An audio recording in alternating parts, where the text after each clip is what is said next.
Los Netflix, los Airbnb, los Google, los Amazon. ¿Cómo trabajan ellos? ¿Cuál es la manera como piensan el trabajo?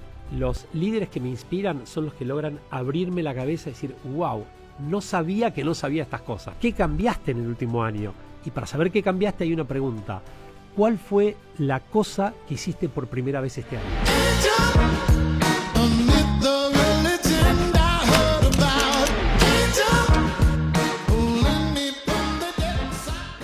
Estoy muy contenta de que estés acá. Ale, estamos ya llegando a fin de año. Este capítulo probablemente se publique unos días próximos a terminar el año. Me encantaría que hagamos para la persona que nos está escuchando un balance de, bueno, ¿cómo puedo analizar qué tanto entregué en lo laboral? ¿Cómo me fue? ¿Qué quiero para el año que viene? ¿En qué cosas fallé? ¿Qué no? ¿Cuáles son algunas preguntas claves que me puedo hacer?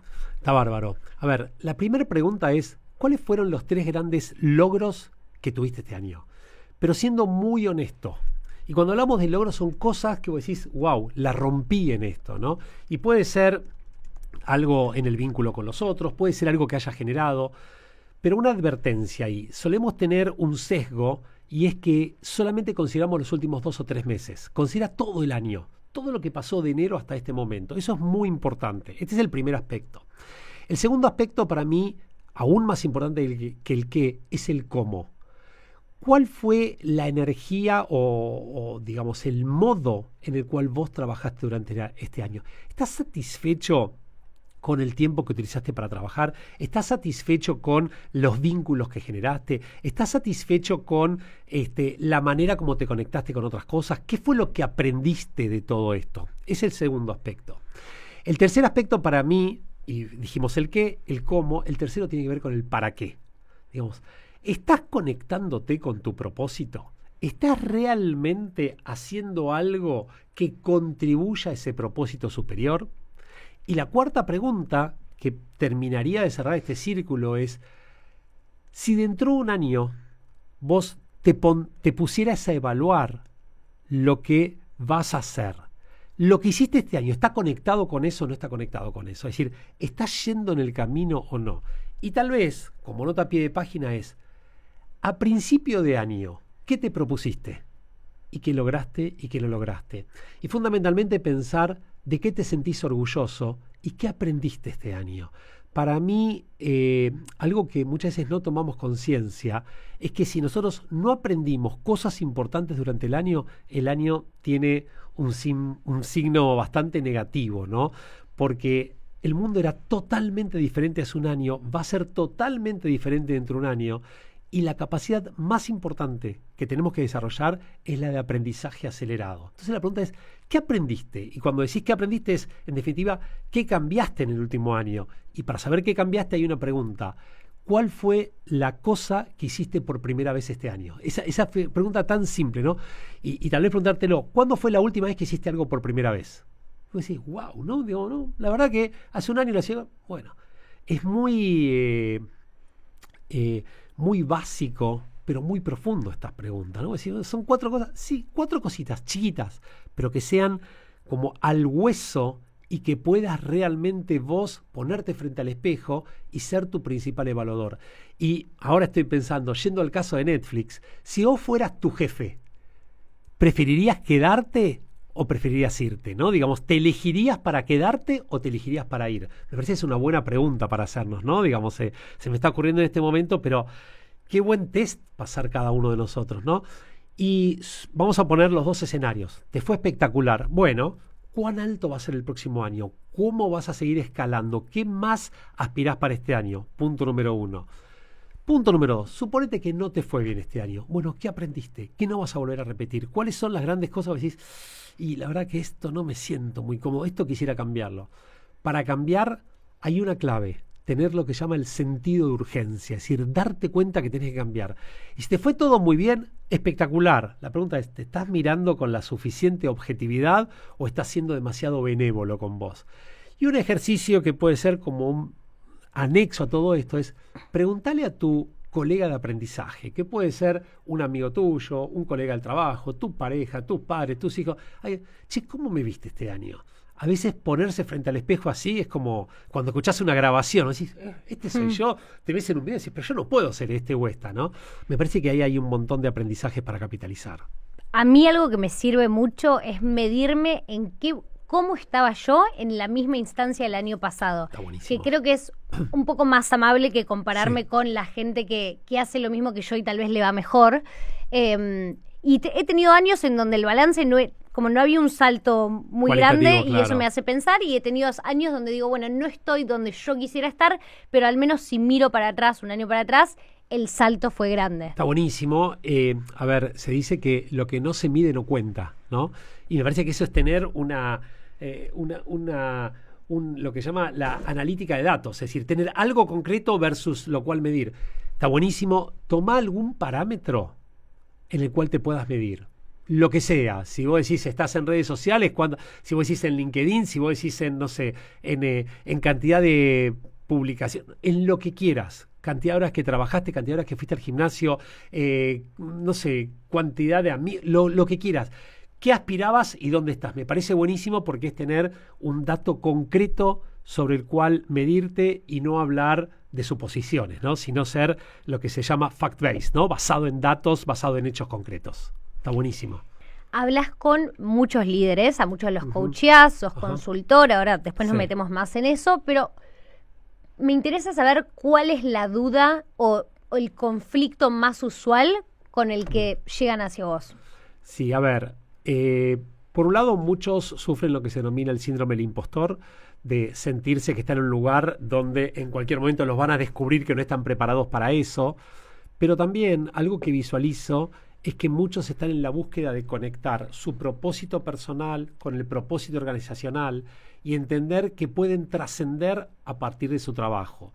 Todas las personas con las que trabajo tienen una responsabilidad enorme, son organizaciones muy grandes en toda Iberoamérica y muchas veces caen en lo que se denomina la trampa de la actividad, es decir, trabajar y no darse cuenta el para qué estoy trabajando y cómo puedo trabajar mejor. Todos sienten que tienen una responsabilidad enorme con las personas que están en sus equipos y muchas veces no conectan de la manera apropiada. Muchos sufren también del síndrome del perfeccionismo, que quieren hacer todo perfecto y que piensan que son los únicos que lo pueden hacer bien. Y también uno de los temas hoy más habituales tiene que ver con la incapacidad de decir que no. Es decir, el sí fácil, el rápidamente avanzar en un montón de temas y no tener la serenidad como para tomar esas decisiones de manera consciente, de manera sensible y fundamentalmente de generar los resultados esperados en el tiempo adecuado y de la manera apropiada, ¿no? El propósito es un tema que cuando se habla de emprendedurismo, en realidad acá no hablamos de emprendedurismo, igual lo hablamos mucho. ¿Crees que después hablamos, si querés, de cómo se encuentra el propósito, pero ¿por qué es importante tener un propósito? Y creo que esto se puede aplicar a una empresa como a cualquier cosa que uno emprenda en su vida cotidiana. Definitivamente. Mira, hay un autor, Simon Sinek, que tiene un concepto piolísimo en este sentido, que es el poder del para qué, el entender la razón por la cual vos estás en algo. Y es lo que dice que el propósito lo podemos representar como un árbol. Cada persona es como un pájaro que está en una rama. Tu propósito personal tiene que estar conectado con el propósito de esa rama, que es el área en la cual trabajas. Y a su vez el propósito de ese área conectado con el tronco, que es el propósito de la organización. El propósito es la razón de ser. El propósito es lo que se denomina el sueño que te quita el sueño. Eso que decís, ¿para qué estoy en el mundo? Si esta empresa no existiese, ¿el mundo sería igual o sería distinto? Si esta persona no estuviera en el mundo sería igual o sería diferente?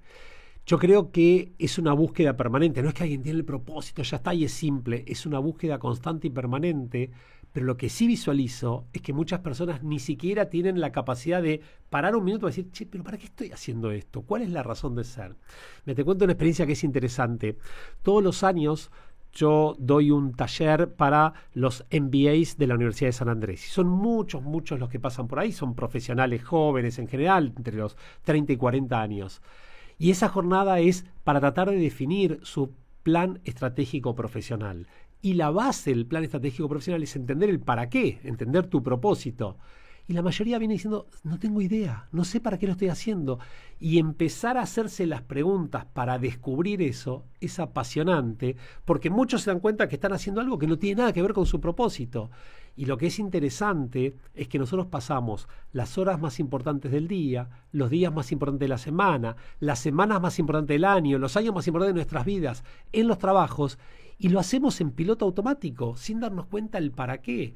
Cuando uno empieza a entender que el trabajo es mucho más que te den una compensación, que te den una remuneración, es mostrarle al mundo para qué estamos, cuál es la razón por la cual yo desarrollo mi actividad profesional, empieza a cambiar tu panorama. Obviamente, el mundo no va a cambiar, pero cambia tu perspectiva. Y hay un concepto que es, nada ha cambiado, solo yo he cambiado, por lo tanto todo ha cambiado. Entonces, impulsar ese cambio personal para que después, a partir de eso, puedan transformar las organizaciones, y todas estas personas son líderes actuales o futuros líderes, ¿no?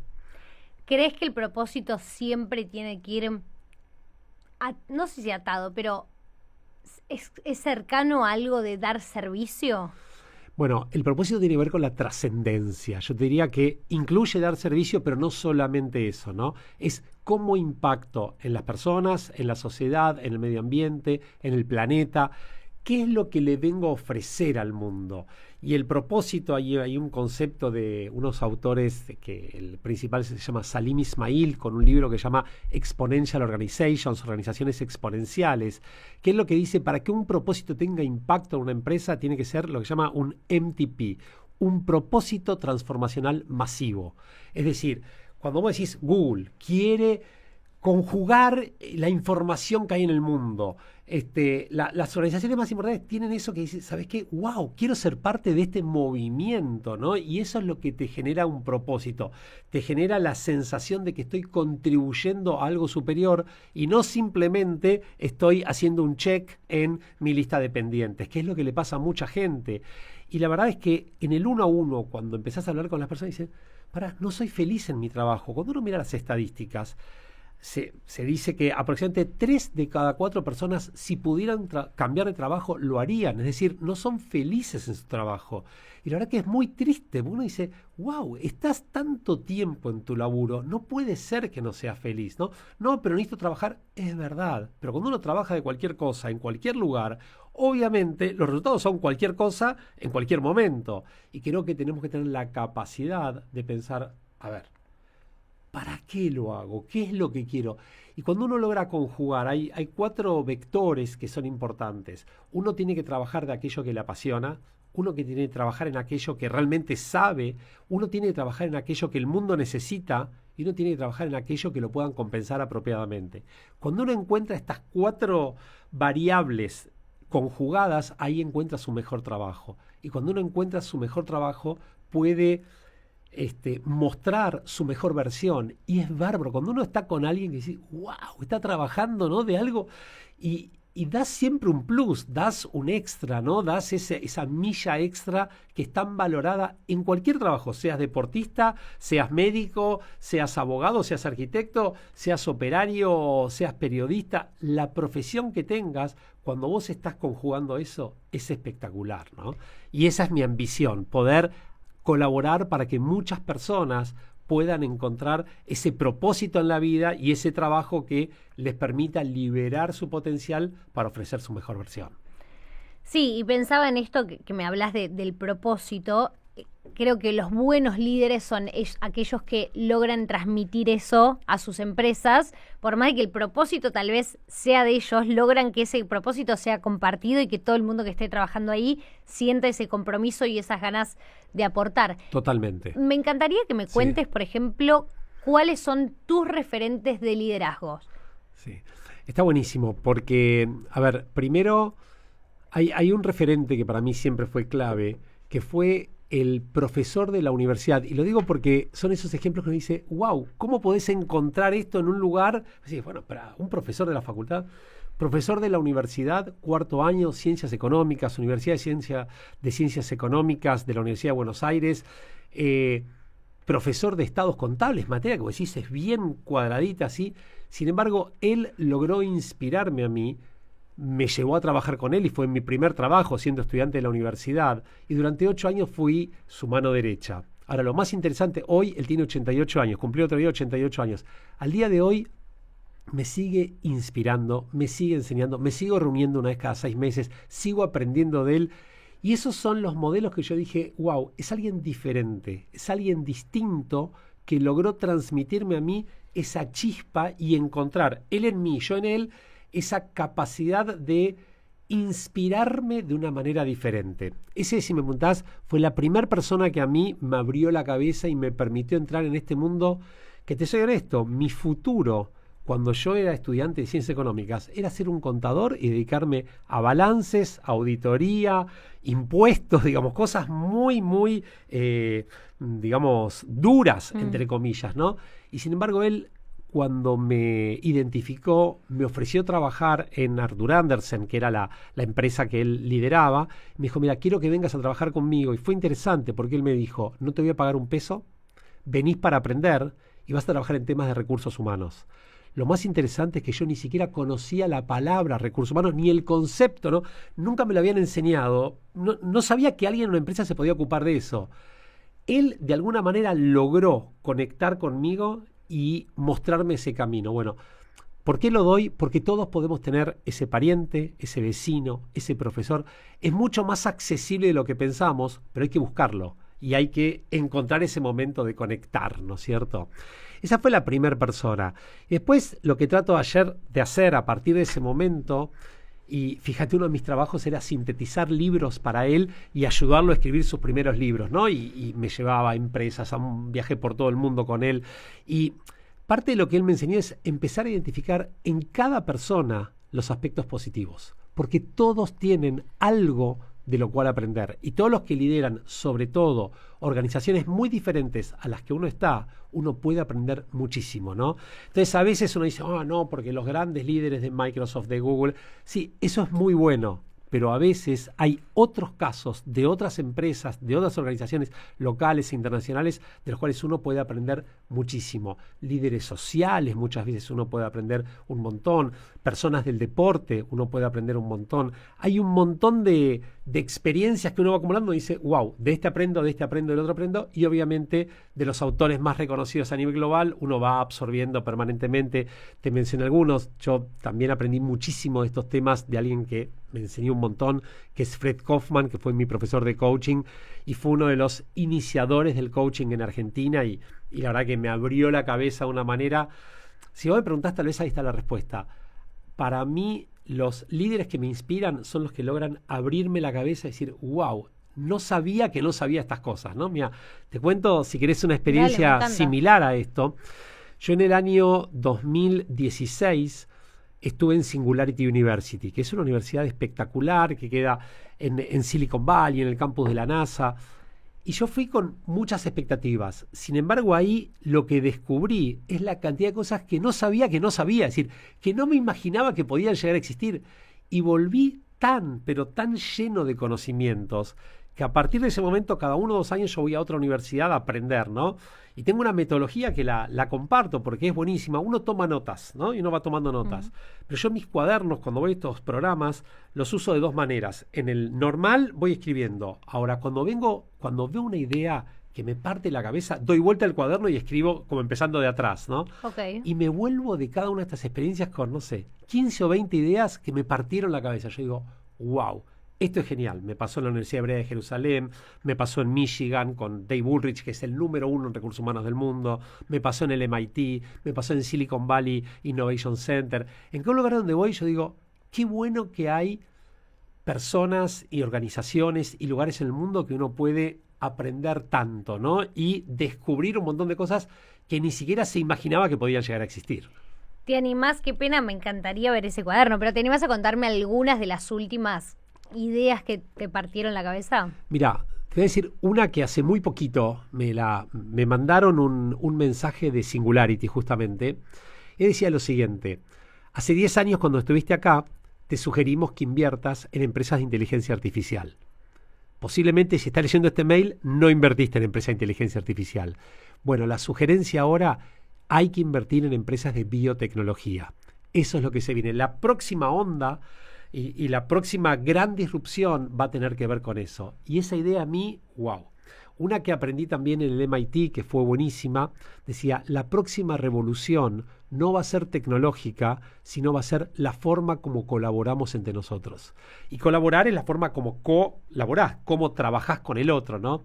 Y yo creo que todos pensamos que el trabajo es ir a una oficina o estar en un taller o estar en una planta o estar en... Bueno, va a haber maneras que no nos imaginamos hoy, así como antes de la pandemia. No nos imaginamos que podía haber home office. Bueno, va a haber nuevas maneras de trabajar. Y vos decís, eso es revolucionario, ¿no? Eso es espectacular. Estar viviendo esta transformación tan grande y ser uno de los que puede observar la realidad. Te anticiparon, pero no podías saber en realidad cómo iba a ocurrir, ¿no? Bueno, muchas como estas voy viviendo y la verdad que, mira, una también interesante, cuando fui a la Universidad Hebrea de Jerusalén, fui a un programa que era, se llamaba como la mentalidad de startup, ¿no? Cómo obtener o cómo desarrollar la mentalidad de startup.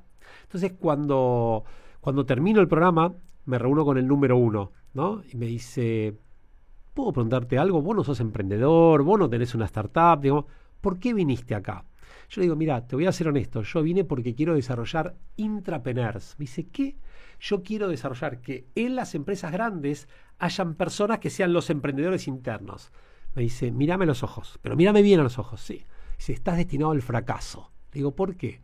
Me dice, la naturaleza de una persona que trabaja en relación de dependencia es no asumir riesgos, no tomar decisiones difíciles y tener todo asegurado. Y el startupero es exactamente al revés. No tiene nada asegurado, asume riesgos todo el tiempo y toma decisiones todo el tiempo. Te sugiero que no lo hagas. Obviamente, si lo hubiera sabido al principio, tal vez no hubiera hecho el programa, pero me dejó un aprendizaje enorme. A veces uno supone que cualquier modelo es replicable a cualquier organización y no es así. Uno de los grandes problemas que tienen muchas organizaciones es que traen modelos globales y piensan que replicarlo de la misma manera en Argentina, en Canadá o en no sé, en cualquier país asiático es lo mismo. Y no es lo mismo. Hoy se habla de pensamiento global, pero relevancia local, ¿no? Vos tenés que tener la relevancia del lugar donde estás y entender la conexión que hay con tu propia realidad. ¿Sentís que eso es así? ¿Que una persona que se siente cómoda trabajando en relación de dependencia no podría transformarse en un buen emprendedor?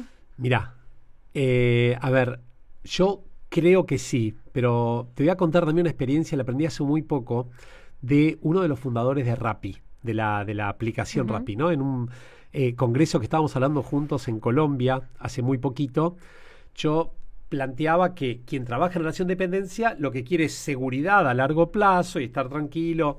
Él me dice, te estás equivocando. Digo, wow, a ver, ¿por qué? Me dice, quien trabaja en relación de dependencia es como si jugara la ruleta y apuesta a un pleno a un solo número. Vos tenés seguridad mientras estás en esa relación. Ahora, en cualquier momento, alguna de las dos partes puede querer romper ese vínculo y esa absoluta seguridad se va a cero. Pues es que me quedé pensando y dije, wow, cuánta razón tiene esta persona, ¿no? Yo creo, dentro de esto que decíamos, los cambios que van a venir en el mundo del trabajo, las empresas cada vez van a ser más chiquitas, menor cantidad de gente va a trabajar, inclusive la palabra, ¿no? Relación de dependencia, es difícil, ¿no? Dependo de otro, ¿no? Es como que estoy esperando del otro. Y cada vez va a haber más gente que va a trabajar para distintos. Hoy en día, inclusive los jóvenes, en lugar de trabajar prefieren trabajar para uno, para otro, ¿no? Yo creo que esas van a ser de las cosas que se van a modificar, ¿no? Las empresas como las conocemos hoy, yo no sé si en el largo plazo van a seguir existiendo. ¿Por qué? Primero las tecnologías, ¿no es cierto? Va a ser necesario que una persona esté los 5 días en la semana, 8 horas. Tal vez no, tal vez es mucho menos, pero puedes trabajar para otro. No es que vamos a trabajar menos, vamos a trabajar diferente. Y me parece que esto es parte de ese juego. Seguirá habiendo gente que está en ese core, en ese corazón central de la organización, pero creo que va a cambiar muchísimo el tipo de relacionamiento con las empresas.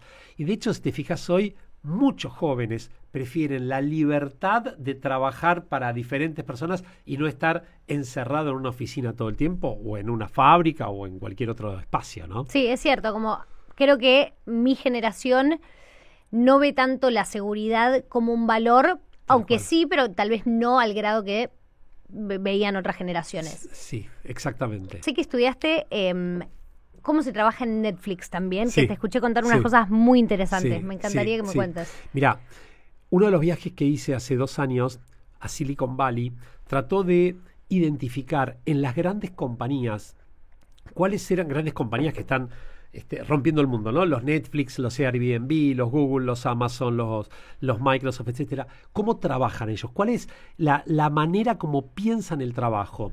Y Netflix tiene algo muy interesante, y es que ellos dicen que las personas tienen libertad con responsabilidad. ¿Qué significa tener libertad con responsabilidad? Ellos tienen pocos principios que aplican a todos los colaboradores. Pero hay algo que es muy, muy importante. Cada ciertos ciclos, una vez cada mes, cada 2 meses, cada gerente pasa por lo que llama un test que se llama el retention test. ¿Qué es esto? Vienen y te dicen, Mili, vos tenés 3 personas a cargo, ¿no? Sí, correcto. Bueno, vos tenés a María, a José y a Daniela, qué sé yo. Bueno, viene María a la competencia y se quiere llevar a Daniela y le ofrecen un sueldo interesante. ¿Vos preferís que se vaya o que se quede? No, no, no, que se quede, por favor, Daniela, necesito. Perfecto, check, te dicen. Segundo, vienen y a José se lo quieren llevar. Vos decís, la verdad, se lo quieren llevar a José, no pierdo nada. ¿Sabes qué le dicen a Mili? Mili, desvinculalo hoy a José. ¿Pero cómo desvinculalo hoy? Ellos quieren que todas las personas que estén en Netflix estén al 100% y sientan los líderes que son personas que tienen que estar. Entonces, no necesitan evaluaciones de desempeño. Los criterios son tan claros que en inglés se llama Freedom Within a Framework, es decir, hay un marco dentro del cual todo, fuera del cual nada. Cada persona decide cuántos días de vacaciones se toma, cada persona decide cuántos días de maternidad o de paternidad se toma, cada persona decide cuánto gasta si va a comer con alguien. No es que le tiene que decir, vos te podés gastar. Lo que tratan ahí es de identificar un criterio que tienen que tener las personas que trabajan en Netflix. Y me parece tan saludable porque lo que evitan es el fenómeno de la infantilización que tienen muchas organizaciones. La infantilización es tratarte como un niño. Cuando te piden un montón de títulos, un montón de experiencia, bueno, te trato como eso. Entonces, lo que intentan es que cada persona sea, el concepto es sentirse como un dueño del negocio. En inglés es acting like an owner of the business, sentirte como un dueño del negocio, ser vos. Y bueno, vos de tu bolsillo, ¿irías a comer a tal restaurante? Y no, bueno, entonces no vayas. Entonces lo que hacen es trabajar sobre el criterio que cada persona tiene que tener para trabajar ahí. Y ellos lo que dicen es, nuestro campeonato es captar la atención de las personas. Y eso es lo que estamos todo el tiempo bregando. Somos dentro de la industria de entretenimiento, queremos que las personas estén la mayor cantidad de tiempo dentro de lo que sería la torta del tiempo dedicados a Netflix. Y bueno, vaya si lo estarán logrando, ¿no? Y tienen gente muy talentosa. Tengo un muy amigo, Gabriel Meneses, que él trabajó muchos años ahí en Netflix y tuvo una posición en recursos humanos muy, muy importante, y me contaba algunas experiencias y decís, wow, ¿no? Qué interesante, porque además uno piensa en Netflix, tienen como 2 perfiles muy distintos. Tienen muchos de tecnología y muchos creativos que hacen películas, que hacen series. Entonces, son perfiles muy distintos que tienen que convivir, pero hacen cosas fantásticas. Y la verdad que si vos preguntás, no sé, entre 100 personas, ¿quién tiene Netflix? La mayoría lo tiene, ¿no? Digamos, tienen una capacidad de impacto enorme, sostenido en el tiempo, que eso es lo más importante y lo más interesante. Y la base, saben, son las personas. Entonces lo que hacen es apostar por la persona, pero no es apostar en carteles, sino apostar en la vida diaria de las personas, que vos te sientas realmente un protagonista absoluto de esa serie llamada Netflix, ¿no? Y aparte pienso que, por lo general, y esto también lo leí en una encuesta hace poco, todos asumimos que la gente se queda en un trabajo o agarra un trabajo por el salario como primer determinante, y en realidad viene a ser el tercero o el cuarto. Tiene mucho más que ver con cómo te sentís vos en ese ambiente, cuánto sentís que estás aportando, qué tan valorado te sentís. Sí. Yo había escuchado que en Netflix... eso propuesta de valor al empleado. Okay. PVE, propuesta de valor al empleado. Es decir, ¿qué es lo que la compañía le ofrece por trabajar ese lugar? Entonces, fíjate cuáles son los factores. Está bueno que lo hayas preguntado, porque el primer factor tiene que ver con la naturaleza del trabajo, y esto no es menor. Si vos trabajás de algo que no te gusta, por más que te paguen lo que te paguen, no te lo vas a bancar eso, ¿no? Porque en un momento decís, bueno, también me pagan mucho, pero que no puedo trabajar de esto. Punto número 1.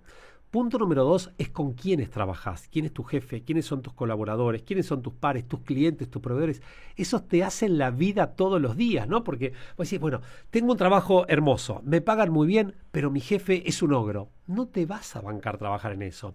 Tercero, el tercer factor de la propuesta de valor al empleado es ¿qué significa el nombre de esa empresa? Trabajo en esta organización. ¿Cómo quedó? No, mirá, no sé, supónete que ahora digas, trabajo en la Asociación del Fútbol Argentino. Mirá, che, vos, ¿qué? ¿No? Digamos, ¿qué significa trabajar en esos lugares? Cuarto, son las oportunidades de desarrollo y crecimiento y aprendizaje que tenés. Vas a aprender ese lugar, vas a crecer. Y quinto, recién está la compensación y el beneficio. Ahora, hay una prueba que le propongo a cualquiera que escucha esto que lo haga. Si tuvieras mucho dinero, mucho dinero, y no necesitas la compensación para vivir, ¿trabajarías en ese lugar o no trabajarías? ¿Trabajarías de eso o no trabajarías? Los primeros 4 son fundamentales. El quinto, obviamente, que tiene que estar. Si no te pagan, ahora, el que trabaja exclusivamente por el salario, más que un trabajador, desde mi punto de vista, es un mercenario. Y el mercenario, si trabaja por eso, si al día siguiente le dan un 3% más en otro lugar, se va a otro lugar. Yo creo que tenemos que generar lo que se denominan relaciones de valor, donde vos sientas que el trabajo te contribuye a vos un montón y la empresa sienta que vos le aportás un montón, entonces los dos salimos ganando. Cuando estamos, no, mira, si no me pagás no lo hago, generás un vínculo que se llama transaccional, donde los dos se sienten que están, bueno, lo hago, pero lo hago, no sirve, ¿no? Es de corto plazo, no es sostenible en el tiempo eso. ¿Crees que el liderazgo es algo que se nace con algún tipo de dote, algún tipo de carisma? No sé, lo pienso en los niños, cuando todos somos chicos, en el colegio donde nadie te enseñó qué es un buen líder, qué es liderar. Siempre hay uno que se destaca por su manera de llevar adelante un grupo. ¿Crees que es algo que se puede trabajar, que se desarrolla o que es algo innato que uno nace teniendo?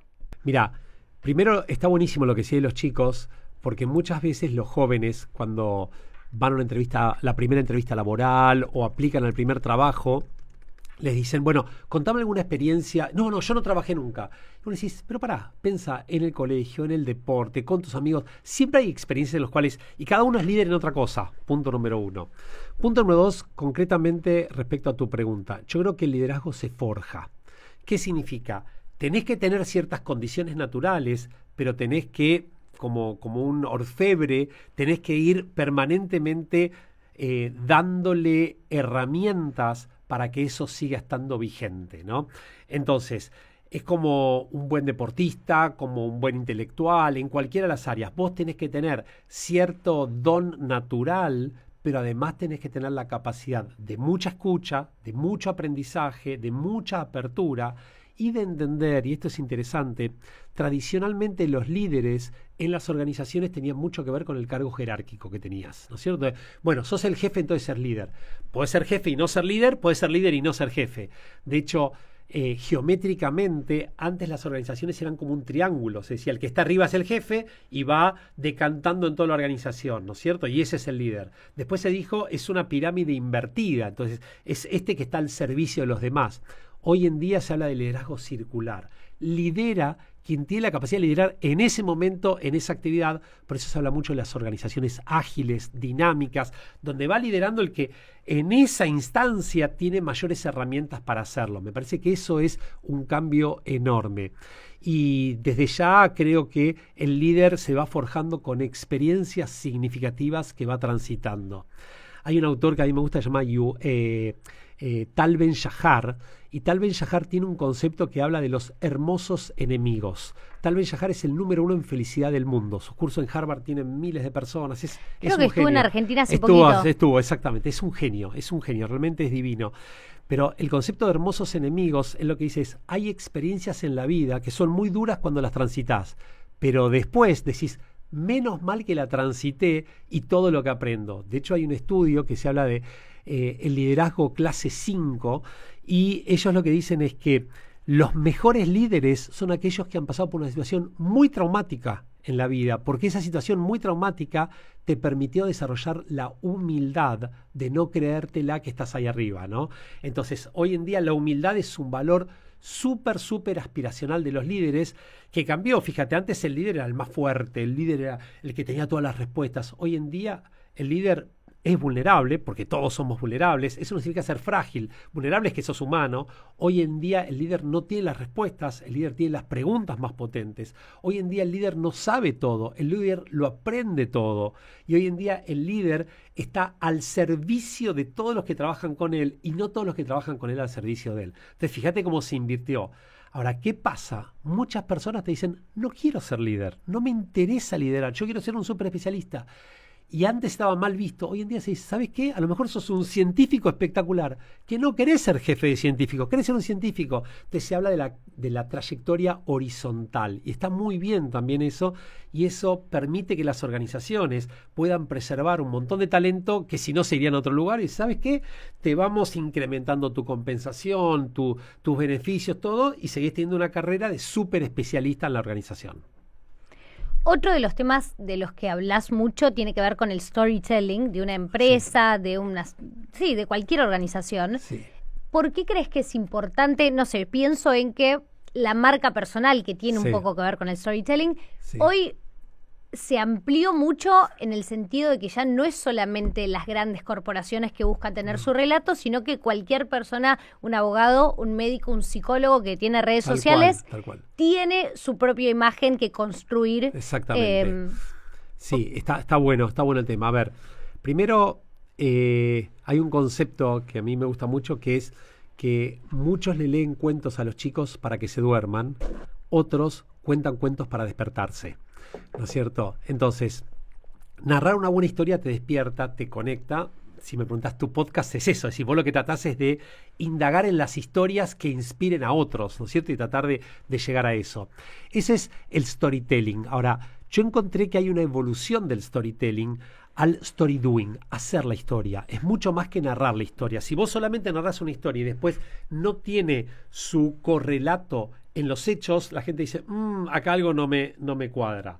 Ahora, este story doing también evolucionó a lo que se llama el story living, vivir la historia. Es decir, a ver, viví la historia, no solamente la cuentes, la hagas, sino viví la historia. Ahora, lo más importante, y ahí está el corazón, y eso es lo que tenemos que apuntar, es el story being, ser la historia que contás. Entonces, empiezo por las empresas y después por las personas. Muchas empresas cuelgan un montón de carteles hermosos en la organización. Nuestros valores son esto y nuestros principios. Y después vos ves que la realidad no tiene nada que ver. Entonces, ¿la gente a qué le cree? ¿Le cree a lo que está en la pared? No, le cree a lo que pasa todos los días y a lo que son los líderes. Esto número uno. Ahora, esto pasa con las personas. Vamos a algo muy simple. Padres que educan a sus hijos. Entonces vos educas a tus hijos, decís, hay que ser muy ético, hay que ser muy ético, hay que ser muy ético. Todo. Los chicos, sí, perfecto. Ahora, vas en el auto, cruzás un semáforo en rojo y viene un policía y te va a hacer una boleta. Entonces el padre le dice al policía, maestro, ¿por qué no arreglamos de alguna manera? ¿El chico a qué va a escuchar? ¿Va a escuchar lo que le ha roto la vida o a ese acto? Entonces, en las empresas pasa exactamente lo mismo. Los líderes hablan con las palabras, pero más hablan con los gestos, con los actos, con los silencios. Y eso es lo que tenemos que entender. ¿De qué manera logramos transmitir a partir de lo que somos todos los días? Y me parece que ese es el mensaje fundamental. Los líderes no son lo que escriben, no son lo que publican, son lo que hacen y cómo honran su liderazgo en cada acto, en cada situación. Recién me contabas el caso de Netflix. Sí. ¿Tenés algún ejemplo de alguna empresa líder disruptivo de la Argentina? Sí, yo creo que hay un montón. Mira, hay una que a mí me encanta un montón, pero un montón, y es, ahora se llama Naranja X, lo que era Naranja en su momento, ¿no? Primero porque es una empresa que nació en Córdoba, empresa del interior, una empresa que tiene como objetivo la inclusión financiera, me parece espectacular, y una empresa que siempre se caracterizó por tener una cultura absolutamente disruptiva.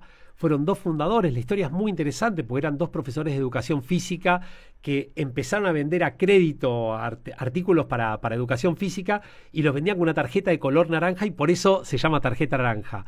Ahora, ¿por qué me encanta? Porque hace unos 5 años también ellos dijeron, tenemos que reinventarnos.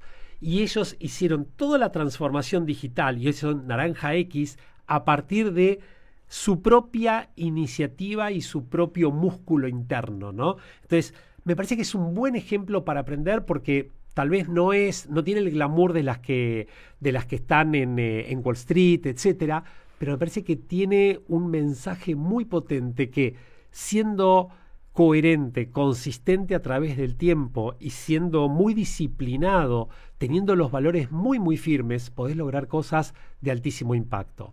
Me parece que a mí es un ejemplo que me ilumina muchísimo. Los conocí bastante en un tiempo, los volví a conocer y permanentemente son reconocidos por cosas simples, bien ejecutadas. Y eso es tal vez el secreto, ¿no? No la sofisticación, las mega inversiones. A veces lo simple, bien ejecutado, que conecta con el otro, me parece que es trascendente, ¿no? Total. Ale, ¿qué otra cosa te parece que es importante que no hayamos hablado? Ahora vamos, si querés, un poco a tus libros. Sí. ¿Quedó algún concepto, algo que te parece importante? Sí, hay un concepto que se habla muy poco y para mí es la base de muchos otros, y ese concepto se llama seguridad psicológica. Seguridad psicológica es la garantía que uno tiene de ser sí mismo sin temor a represalias. Y es increíble, pero de los estudios de los mejores equipos del mundo se descubrió que hay 2 factores que son los fundamentos para que el equipo realmente sea extraordinario. El primero es la seguridad psicológica y el segundo es la confianza. Si confían o no confían entre los miembros del grupo. Y a mí me parece que muchas personas trabajan en contextos donde la seguridad psicológica no está presente, donde la gente tiene que ponerse máscaras o caretas y no es sí mismo. Y cuando vos no sos vos mismo y estás actuando, en algún momento la máscara se te cae. Y es muy triste trabajar de esa manera porque estás con el freno de mano puesto. Y te voy a llevar al extremo. En los estudios que se hicieron de los casos de las mayores corrupciones en el mundo, se descubrió, no es que la gente no lo sabía, la gente lo sabía, pero tenía miedo de decirlo por temor a ser desvinculada. Entonces, a mí me gustaría resaltar ese aspecto porque un ambiente en el cual la seguridad psicológica está presente te permite trabajar con mucha más libertad, te permite innovar, te permite dialogar, te permite contribuir, te permite ser diverso, ser inclusivo, aceptar al otro y conectarte de la manera más genuina. Entonces, cuando vos sos vos mismo, no necesitas, no voy a hacer, bueno, das mucho más, ¿no? Es decir, evitás energía innecesaria en otras cosas para ponerla en lo que hay que poner. Bueno, de hecho, en una charla que tuve con Stanislao Bachrach, él Amigazo, me contaba sí, que claro. En las grandes empresas donde hacían brainstorming y labs de creatividad y todo, una de las reglas era, bueno, nos juntamos y no importa qué tan idiota, qué tan estúpida sea tu idea, que no las puedas llevar después a cabo, que no sea ejecutable, este momento es para tirar todo. Como que cuando uno Totalmente tiene de esa acuerdo. confianza de... Absolutamente, vos sabés, mira, está buenísimo y Stani es un genio, obviamente. Y esto en el curso, en uno de los cursos que hice en Silicon Valley, estaba una profesora que era la directora de innovación de unas grandes compañías, ¿no? Y ella dijo, yo les voy a contar cómo innovamos nosotros. Tenemos un banco de ideas donde todo el mundo propone cosas. Y viste, nos miramos nosotros diciendo, la verdad que en Latinoamérica hace 25 años que lo hacemos esto, ¿no? Tenía un compañero que era de Nigeria, y me codea y me dice, escúchame, me hice miles de kilómetros, pagué miles de dólares para que me diga esto. Entonces levanta la mano y dice, perdóname, si la idea que te proponen es una estupidez, ¿qué haces? Que es lo que traía Stani, ¿no? Y ella dice, muy bueno que hayas preguntado esto. En realidad, ninguna idea es estúpida hasta que no se demuestra que es estúpida. Entonces, ¿qué hacemos nosotros?, le dijo ella. A través de preguntas intentamos entender qué es lo que hay detrás de esa idea. Porque vos podés decir, no sé, la idea es poner 10 vasos en este lugar. Pero pará, ¿qué hay? Bueno, en realidad la idea es que tengamos para hidratarnos todo el tiempo. No sé, digo algo. Entonces, ahí nos explicaron la importancia del arte de hacer preguntas para que el otro se sienta incluido y pueda brindar su mejor propuesta, ¿no? Así que coincido plenamente, una vez más, con Stani, pero me parece que a eso le complementaría la capacidad de preguntar apropiadamente para que el otro se sienta que puede brindar, ¿no? Y ella decía, seguramente cuando en Kodak alguien propuso la máquina digital, dije, no, es una estupidez eso. No le preguntaron qué había detrás de eso y se perdieron el gran negocio de estos tiempos, ¿no? Total. Ale, voy a hacerte la última pregunta que le hago a todos los invitados que pasen por acá. Y es que me cuentes algo que en el último tiempo te sorprendió, te conmovió, te dejó pensando. ¿Es una idea que tenés pensando para escribir en el futuro? ¿Es Sí. algo que, una frase que te acompaña siempre? ¿Es un libro que te gustó? Puede ser lo que quieras que sientas que es valioso para dejarnos. Sí. Mira, tal vez, y lo hablamos al principio, ¿no? Yo hace ya varios años que estoy conmovido por un par de historias personales de personas que teóricamente la han pasado muy mal, pero que han logrado impactarnos a nosotros de una manera muy grande y tal vez no eran conscientes de la cantidad de personas en las cuales han impactado, ¿no? Yo te comentaba antes el caso de Tiago, ¿no? Que tuve el privilegio de acompañarlo durante tantos años, que él lamentablemente sufrió una enfermedad degenerativa y lo que llaman enfermedades poco frecuentes. Y, digamos, uno puede pensar, ¿cómo puede ser habiendo prácticamente 30 y pico de años de distancia, más de 30 y pico años de diferencia de una persona a la otra, uno puede llegar a conectar desde lo humano y generar un vínculo tan profundo, ¿no? Y la verdad que a mí esta es una historia que desde el momento que la conocí me impactó, porque es la soledad más grande que pueda haber de sentirte que no hay médico que tenga cura para tu enfermedad y que es una enfermedad que los laboratorios no prestan atención. Yo dije, wow, no puede ser. Ahora, a su vez, todo lo que me podía enseñar y todo lo que podíamos aprender en conjunto y todo lo que él le fue enseñando a tanta gente, a mí fue una historia que me quedó grabada y me propuse tratar de resignificar su dolor. Él siempre tenía una frase que me la decía y se la decía a mucha gente, y es: cuando tenés un limón, tratá de transformarlo y hacer limonada, ¿no? Cuando la vida te da limones, transformarlo en limonada. Y yo creo que su vida fue así, y parte del mensaje que él me dejó es: tratar de hacer limonada en un montón de lugares, ¿no? Y parte de mi trabajo, que tiene que ver con la docencia, con la intervención individual, con la intervención de equipos, con trabajar con grandes corporaciones, en las universidades, etcétera, yo digo, wow, qué bueno es poder encontrar la materia prima y que cada persona pueda encontrar su mejor versión, ¿no? Y para mí estas cosas se conjugan, hablando de limonada, ¿no? Se conjugan en eso, ¿no? Y si me preguntás, no lo tenía pensado, pero es lo que me emerge en este momento, y la verdad que para mí eso es como una especie de poder resignificar el dolor en cosas que impacten a otros, ¿no? Y me parece que todos tenemos la posibilidad de tomar perspectiva de nuestros problemas y decir cuánto podemos hacer por los otros. ¿Sabes qué? Se hizo un estudio en la pandemia y las empresas que más rápido lograron rearmar sus operaciones son las empresas que hicieron también trabajo social y trabajo de ayuda a otros. Entonces yo creo que cuando hacemos por otros, hacemos también por nosotros. Entonces me parece que esto de hacer por el otro y pensar siempre en abundancia en este sentido, ¿no? Hay muchas personas que piensan en escasez, no, si yo te doy... Y esto es al revés, cuanto más damos, más recibimos y mejor estamos todos. Bueno, yo creo que pasa por ese lado, ¿no? Y te diría, el pensamiento es: si la vida te da limones, trata de hacer limonada. Y me parece que ese es el concepto que me gustaría compartirte, ¿no? Ale, gracias por tu tiempo, aprendí mucho escuchándote y me encantó esta conversación que tuvimos. Bueno, un placer, gracias por las preguntas ahí al hueso y tratar de meternos en cada uno de los temas. Un placer, gracias. Gracias, el placer es mío.